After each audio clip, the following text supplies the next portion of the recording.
안녕하세요. 알파정신분석연구소입니다. 오늘은 요즘 말이 많이 나오고 있는 번아웃 증후군에 대해서 한번 알아보려고 합니다. 번아웃 증후군이란 어떤 일에 열심히 몰두하다가 이후에 급격히 정신적 에너지가 고갈되어서 일시에 모든 흥미를 잃고 흥미가 떨어지면서 탈진이 나타나는 증상입니다. 이러한 번아웃 증후군을 정신분석적으로 한번 살펴보겠습니다. 우선 번아웃의 원인입니다. 첫 번째, 완벽주의적 성향입니다. 이건 강박적 성향이란 뜻이고 자존감이 낮다는 뜻이에요. 이 유년기 시절에 부모님 그리고 또래 친구, 형제들에게 인정받지 못했던 경험이 많습니다. 그래서 조금만 잘못해도 남들로부터 비난을 받을까 극히 두려워하기 때문에 일에 더 집중하고 몰두하고 완벽하게 처리하려고 하는 그런 성향이 생겨나게 된 것입니다. 두 번째, 가혹한 초자아입니다. 대부분 번아웃 경험자들은 초자아가 매우 가혹합니다. 초자아는 양심의 목소리인데 유년기에 부모의 요구를 내사한 것입니다. 지금 내 옆에 부모님이 계시는 것도 아닌데 뭔가 해야 될 것 같다는 느낌, 이 불안한 느낌은 어디서 올까요? 바로 우리 내면에서도 부모님이 24시간 동안 우리를 지켜보고 있기 때문입니다. 그리고 셋째로 강력한 이드 에너지입니다. 이드는 즉 초자아라고도 하는 원초적 본능 덩어리인데 앞뒤 물불 안 가리고 쾌락을 추구합니다. 더 큰 쾌락을 맛보기 위해서 정신없이 달려나가게 만듭니다. 그래서 번아웃이 오게 되는 주요한 요인이 되게 됩니다. 그리고 번아웃에 대한 메커니즘을 한번 살펴보겠습니다. 자아는 열심히 일하고 있는 나에게 야, 너 그러다 죽어 라고 하면서 어떻게 해서든 쉬게 만들려고 하지만 초자아와 이드는 나를 잠시도 못 쉬게 합니다. 원래 초자아와 이드는 서로 대립적인 신급입니다. 그래서 초자아는 하지 말라고 막고 이드는 하고 싶다고 뛰쳐나가고 그런 형태로 둘이 대립구도를 보이고 있고 자아가 그 중간에서 조율을 하는 역할을 하는 것인데 이것이 정상적인 형태인데 가끔 이렇게 둘이 짝짝꿍이 맞으면 그러니까 초자아와 이드가 같은 방향의 명령을 하게 되면 자아가 깜빡 속아서 자기 일이 아니라 얘네들 일을 정신없이 수행합니다. 그러다가 그 일을 그만두게 됩니다. 자아가 주도적으로 도전했던 일이 아닌 것이었죠.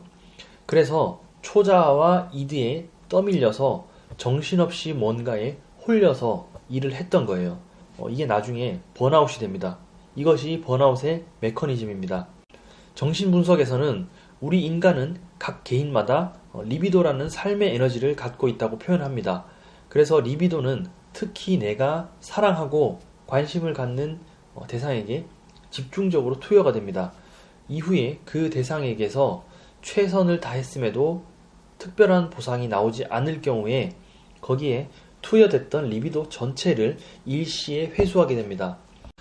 투입한 리비도의 양이 많았을수록 더 많은 소진이 뒤따르게 됩니다. 그래서 사랑했던 사람일수록 사랑을 많이 줬던 사람일수록 헤어지고 나면 고통이 큰 것도 그러한 이유 때문입니다. 사실 사랑하는 사람과의 이별 경험도 전형적인 번아웃 증후군입니다. 똑같은 원리예요. 그러니까 우리가 어떤 일을 집중한 나머지 거기에 지나치게 에너지를 쏟다가 포기한 경험, 이것은 우리가 짝사랑을 하다가 지쳐 나가 떨어진 경험과 어찌 비슷하지 않나요? 그런 경험입니다. 그리고 번아웃 상황에서 나타나는 외로움에 대해서 한번 이야기해 볼까 합니다. 또 번아웃 상황에서 이 혼자 있고 싶다는 이 마음은 내가 대상에 쏟던 리비도를 회수해서 내게로 되돌렸기 때문에 당분간은 나 자신을 사랑해야 하는 시기가 온 것입니다. 외부 대상에 쏟았던 리비도 에너지가 적절한 보상을 받지 못한 상태에서 다시 회수되는 경우에 빈손으로 돌아온 리비도를 즉 전쟁에서 지고 돌아온 리비도를 초자아가 환영해 줄 리가 없겠죠. 그래서 우리의 초자아는 자아에게 엄청난 공격을 가하기 시작합니다. 하지만 우리는 이것을 견뎌내야만 합니다. 이게 바로 애도라는 것인데 이렇게 번아웃이 되고 우리가 그것을 딛고 일어설 때마다 자아의 구조가 조금씩 견고해지고 성장할 수가 있습니다. 물론 이 극복 과정에서는 나보다 상위 호환되는 그런 더 높은 급의 자아를 가진 조력자가 꼭 필요합니다. 자, 그래서 리비도가 회수되고 난 이후에는 이제 좀 쉬어야 되기 때문에 리비도가 이 자아 안에 머무르는 그런 형태, 즉 자기애적 상태가 오게 됩니다. 그래서 대상에만 너무 몰두했기 때문에 망가진 나 자신을 사랑하고 회복시킬 시간을 갖게 되는 것이죠. 여기서 자아가 회복하는 전형적인 형태인 과거 회상이 진행되고요.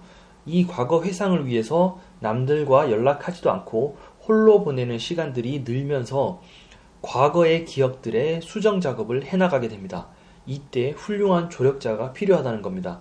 여기에서 주의해야 할 것은 아주 심한 우울 상태와 번아웃이 겹친다면 영원히 과거로 돌아가려고 할 수 있습니다. 자살 충동에 휩싸일 수 있다는 뜻입니다. 이런 시도는 태어나기 이전 상태로 되돌아가려고 하는 것입니다. 삶이 너무 고통스러운 나머지 다시 태어나고자 하는 그런 소망으로 퇴행을 해버리는 것입니다. 고통받던 시기 이전으로 되돌아가려는 무의식의 소망이 의식층에서는 논리적으로는 불가능하기 때문에 착각을 일으켜서 그와 가장 유사한 우리가 실행에 옮길 수 있는 자살이라는 형태로 나타나게 됩니다. 그래서 혼란스러운 상황에서는 의식이 착각을 일으키게 되는 것입니다. 여기 이 부분을 주의하셔야 되겠습니다. 그리고 번아웃 예방 방법에 대해서 한번 말씀드려 보겠습니다. 자, 번아웃을 예방하는 방법은 첫째로는 번아웃에 잘 걸리는 사람들은 눈에 보이고 단기적인 성과를 낼 수 있는 즉각적인 호응을 받을 수 있는 그런 직업들을 가지는 게 좋습니다. 그래야 지속적으로 외부 대상으로부터 리비도 에너지를 공급받을 수가 있습니다. 예를 들자면 가수가 그렇죠. 무대에서 노래를 하면 바로 환호성이 터져나오고 거기서 나온 리비도 에너지를 다시 흡수해서 순환을 시킬 수 있는 구조가 만들어지는 것입니다. 자신이 에너지를 몰두한 만큼 즉각적인 리비도 회수가 가능하다는 것이죠. 사업이나 장사도 그런 같은 원리에 해당합니다. 둘째로 내 마음을 온전히 받아줄 수 있는 사람을 만나기입니다.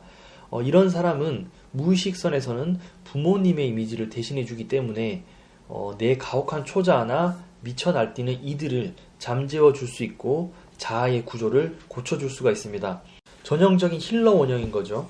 이런 사람이 많지는 않습니다. 그 귀인을 만나면 잘해주셔야 됩니다. 이런 분들이 주변에 거의 없을 거예요, 아마. 그리고 뭐 당연한 말이지만 상담가나 분석가들에게 도움을 요청하는 것도 좋은 방법입니다. 그리고 너무 증상이 심할 경우에는 정신과에 가셔서 약을 처방받아서 드시는 것도 정말 현명한 방법입니다. 셋째로 새로운 대상을 형성하라는 것입니다.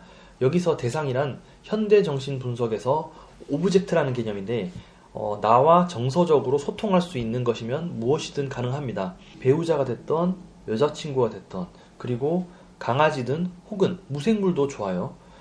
등산할 때 산이 됐든 독서할 때 책이 됐든 그리고 축구가 됐든 운동이 됐건 단순 취미 활동을 말씀드리는 게 아닙니다. 정말 그러한 활동과 나의 내면이 진지하게 외부와 그리고 나의 내면이 소통할 수 있는지 그것이 가장 중요한 조건입니다. 스트레스를 풀려고 억지로 사람을 만나고 억지로 취미 활동을 하는 것도 일시적인 자아 에너지의 보충커녕 오히려 에너지의 낭비가 될 수 있어요. 괜히 친구를 만났다가 잘난 척하는 것만 들으면 양만 오르지 않습니까? 그래서 불필요한 에너지를 더 소모할 수가 있습니다. 그리고 저는 개인적으로 친구가 많지 않은 내향적인 성향의 분이라면 독서를 추천합니다. 독서는 책이 대상이 아니라 저자가 대상이 되는 거거든요. 그래서 독서 자체와 그 저자와 독서가 그 저자와 무의식선에서 계속 소통을 나누고 있는 행위이기 때문에 큰 도움이 됩니다. 자, 슬슬 오늘도 이제 결론을 지어야겠습니다. 사실 이 번아웃도 자아 구조가 취약한 데서 그 원인이 있습니다. 자아가 취약하기 때문에 자존감이 낮습니다. 그러나 겉으로 보기에는 반동 형성적 방어 기제로 인해서 자존감이 높아 보이고 자신감이 넘쳐 보이는 모습으로 보일 수도 있습니다. 정말 에너지가 넘치던 사람들이 순식간에 잠수를 타는 경우도 주변에서 흔히 보셨을 겁니다. 자신의 역량에 맞지 않게 일을 무리해서 추진했던 것입니다.